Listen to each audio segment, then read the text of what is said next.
The early morning calm over Pearl Harbor was shattered on December 7, 1941. But the plan that led to the attack had been set in motion long before the first bombs fell. At the center of that storm was a man few Americans knew, Admiral Isoroku Yamamoto, a strategic genius, a reluctant warrior, and the architect behind one of the most infamous military operations in history. Born in 1884 into a samurai family, Yamamoto grew up with discipline and duty carved into his soul. He joined the Imperial Japanese Navy and quickly distinguished himself, not just through skill, but through intellect. Unlike many in his circle, Yamamoto had studied abroad in the United States. He spoke English, studied at Harvard, and even toured American industry firsthand. It was this experience that shaped Yamamoto's unique perspective. He admired America's industrial might and warned Japan's leadership of its power. "If I am told to fight," he said, "I will run wild for 6 months, but I have no confidence for the second or third year." He understood the gamble of awakening a sleeping giant. Yet, despite his caution, Yamamoto carried out his duty. Once Japan committed to war, he crafted a plan to cripple the U.S. Pacific Fleet in a single, decisive strike. The objective was clear: delay American retaliation, buy time for Japan's expansion, and force a negotiation from a position of strength. Operation Z was born, an audacious attack that would involve stealth, coordination, and surprise. Aircraft carriers would travel thousands of miles undetected, launching more than 350 planes in a wave of destruction. The target? Pearl Harbor. The stakes? Global war. On the morning of the attack, Yamamoto waited aboard his flagship. He knew the mission's success could change history, and it did. 8 American battleships were damaged or sunk. Over 2,400 lives were lost. For Japan, it was a stunning tactical victory. For the U.S., it was a moment of national trauma and unification. But Yamamoto didn't celebrate. When told of the success, he reportedly muttered, "I fear all we have done is to awaken a sleeping giant and fill him with a terrible resolve." It wasn't humility, it was foresight. Yamamoto had seen the American spirit up close, and he feared what would come next. In the months that followed, the tide of war turned. The Battle of Midway shattered Japan's momentum. Yamamoto, still the supreme naval commander, began to see his strategy unravel. The U.S. was rebuilding faster than Japan could strike. The sleeping giant was not just awake, it was enraged. In 1943, American codebreakers intercepted Yamamoto's flight plans. Determined to remove Japan's brightest mind, the U.S. launched a daring mission, Operation Vengeance. Over Bougainville, Yamamoto's plane was ambushed and shot down. The mastermind of Pearl Harbor was dead. Admiral Yamamoto's legacy is one of brilliance, burden, and irony. He didn't crave war. He tried to prevent it. Yet when duty called, he authored one of its darkest chapters.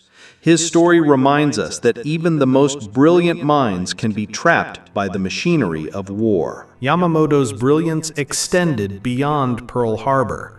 He pioneered Japan's carrier-first doctrine, believing that air power, not battleships, would define modern naval warfare. In this, he was ahead of his time.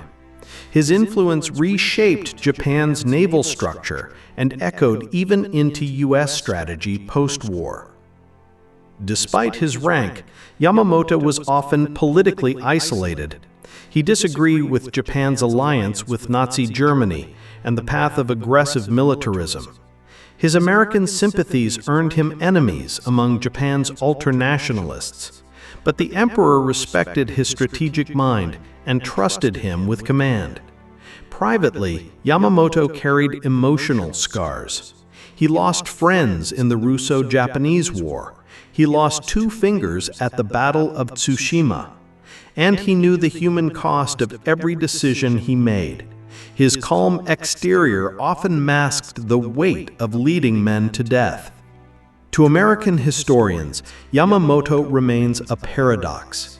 He was both enemy and admirer, a warrior who quoted Abraham Lincoln, a strategist who had tasted Coca-Cola in New York, then ordered attacks on American soil. His life defied simple labels, making him all the more fascinating. Operation Vengeance, the U.S. plan to intercept and kill Yamamoto, was controversial. Never before had a targeted military assassination been so openly pursued. But in war, ideology fades. Removing the brain behind Japan's navy was deemed necessary to save thousands of Allied lives. Yamamoto's final flight was scheduled to boost morale in Japanese-held islands, but U.S. cryptographers using magic intercepts cracked the message. American P-38 fighters launched from Guadalcanal, flying 400 miles into enemy territory just to find one man. The ambush over Bougainville was swift. Yamamoto's transport was hit and crashed into the jungle. For days, his body remained unclaimed. When found, he was still seated, hand on his sword, as if accepting the fate he had long predicted. The mastermind had met the end he foresaw. Back home, Yamamoto's death was mourned with national ceremony. Yet even in mourning, Japanese commanders felt the blow to morale. They had lost not just a commander, but their sharpest mind. Their successors struggled to match his discipline, daring, and understanding of their enemy. In American minds, Pearl Harbor would forever remain Yamamoto's nameplate. But his story goes deeper than bombs and fire. It's about leadership under pressure, strategy under scrutiny, and the burden of serving a nation even when you fear the direction it takes. Admiral Isoroku Yamamoto did not survive the war, but his impact shaped it. His planning shook the world, his warnings proved prophetic, and his life reminds us war is rarely black and white. Often the most dangerous men are those who know exactly what war costs. In the United States, Yamamoto's name became etched into history as the villain of Pearl Harbor. But within military circles, even among his adversaries, there was respect. American commanders studied his tactics. His ability to coordinate long-range attacks and mobilize carrier fleets left an indelible mark on modern warfare. Yamamoto's role also highlighted the growing power of air supremacy. Pearl Harbor demonstrated that battleships alone no longer ruled the seas. It was aircraft, fast, flexible, and devastating, that would shape naval battles to come. This shift, first predicted by Yamamoto, became reality in the Pacific theater. In Japanese propaganda, Yamamoto was a national hero. His image appeared in newspapers, posters, and newsreels. But within himself, he wrestled with guilt. He believed in duty, but hated war. His death turned him into a symbol, both for Imperial Japan and for those who questioned it. His Harvard education and time in America made him uniquely aware of Japan's limitations. He urged modernization, advocated for stronger diplomacy, and opposed reckless expansion. But once orders came, he obeyed with precision, a soldier of empire bound by loyalty more than belief. The loss of Yamamoto in 1943 marked a turning point. It wasn't just a tactical loss, it was psychological. Japanese morale declined, leadership cohesion faltered, and the U.S. intensified its island-hopping campaign with renewed determination, knowing their greatest naval rival was gone. For Japan, the war spiraled toward disaster. Cities burned, the Navy weakened, and by 1945, atomic fire brought surrender. One wonders how different Japan's path might have been if its leaders had listened to Yamamoto's early warnings, if war had been avoided altogether. After the war, Yamamoto's reputation was reconsidered. Historians saw him as a tragic figure, a realist forced to carry out an unrealistic war. Neither blindly nationalist nor anti-American, he stood apart from the extremists of his time, focused more on results than rhetoric. His leadership style was defined by discipline and intellect. He inspired loyalty, but demanded excellence. He challenged assumptions, embraced innovation, and led from the front. In a world full of shouting generals, Yamamoto's calm calculation stood out. Today, Yamamoto remains one of history's most complex military figures. Neither a war criminal nor a martyr, he sits in the gray space between villain and visionary. His legacy forces us to ask deeper questions about war, leadership, and what it means to serve a country you don't always agree with. In the end, Admiral Isoroku Yamamoto changed the course of World War II. His strike on Pearl Harbor awakened a nation, ignited global conflict, and shaped the rise and fall of empires. His story is not just Japan's, it belongs to all of us who seek to understand the true cost of war. Few military minds in modern history have left as lasting an impression as Admiral Isoroku Yamamoto. Born in 1884 into a humble samurai family, Yamamoto rose through the ranks of the Imperial Japanese Navy with a sharp mind and an unwavering sense of duty. He wasn't just a commander, he was a strategist who foresaw how global war would evolve. Yamamoto studied at the Japanese Naval Academy, but his transformation truly began when he traveled to the United States. At Harvard University, and later as naval attaché in Washington, he immersed himself in American culture and technology, gaining a deep understanding of the U.S., its strengths, weaknesses, and mindset. He admired America's industrial power and warned his peers, if provoked, the United States would become an unstoppable force. Yamamoto famously stated, "I fear all we have done is to awaken a sleeping giant." But despite his objections, Japan charged toward war, and he was asked to lead the first strike. That strike came on December 7, 1941, Pearl Harbor. Yamamoto orchestrated one of the most daring surprise attacks in military history.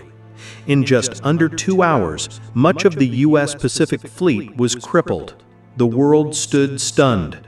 Japan had delivered a powerful opening blow. But the attack was not without regret. Yamamoto had opposed war with the U.S., believing it would only lead to disaster.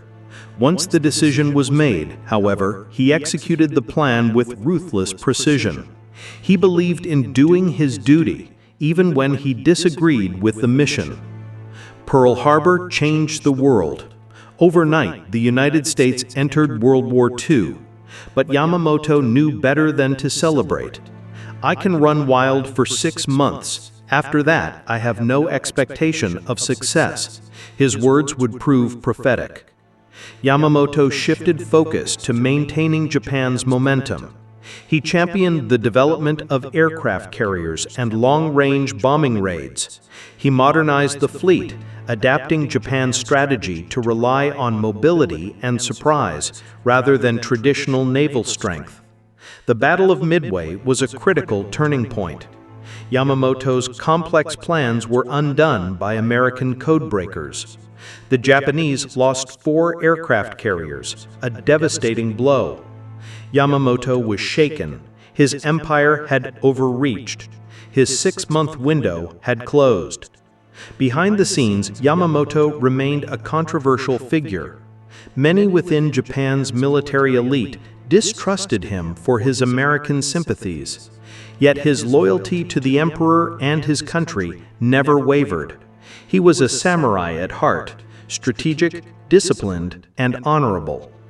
In 1943, Yamamoto planned a morale-boosting tour of forward bases in the Solomon Islands.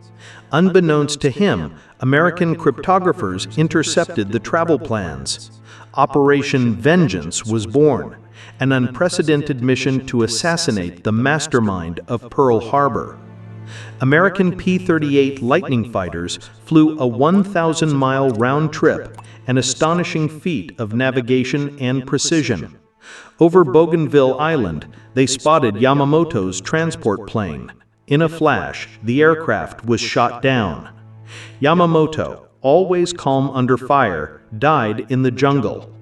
His body was later found still in uniform, hand resting on his katana, a symbol of composure in death as in life. The empire held a grand state funeral. Millions mourned, but Japan's war machine had lost its brain. The Navy would never recover its precision. In America, Yamamoto's death was hailed as justice for Pearl Harbor. Yet many U.S. commanders secretly respected his mind. General MacArthur once remarked that Yamamoto was the only Japanese admiral who could have won the war. Now, that chance was gone. As the war dragged on, Japan fell deeper into desperation. Leaders who replaced Yamamoto lacked his vision. Battles were fought without cohesion. Strategy gave way to suicide missions. The empire, once surgical in attack, now bled in chaos. In post-war Japan, Yamamoto became a polarizing symbol. To some, he was the sword of the emperor, brave and honorable. To others, he was the architect of Japan's downfall. But few doubted his brilliance or his tragic foresight.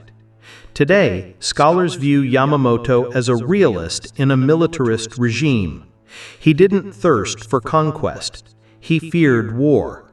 But when tasked with executing it, he did so with unmatched efficiency.